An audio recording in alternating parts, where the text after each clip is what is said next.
तर मैसूर भजी किंवा बोंडा बनवण्यासाठी आपण प्रथम मैदा चाळून त्यामध्ये थोडीशी साखर आणि मीठ घालून अर्धा ते 1 तासासाठी असं पीठ भिजत घातलेलं आहे. नंतर करताना थोडासा सोडा घालायचा आणि नंतर मी तळताना दाखवेन तुम्हाला पुढची प्रोसेस.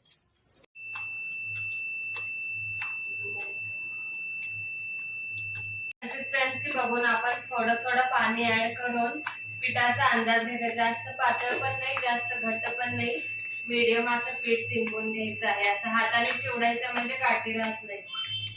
आता हे आपलं पीठ भिजून चांगलं मऊ लुसलुशीत झालेलं आहे आणि आता एकीकडे कढई गरम करायला ठेवलेली होती.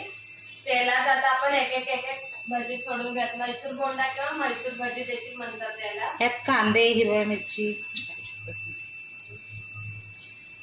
काय तो कांदे घ्या. बोलते काय नसते.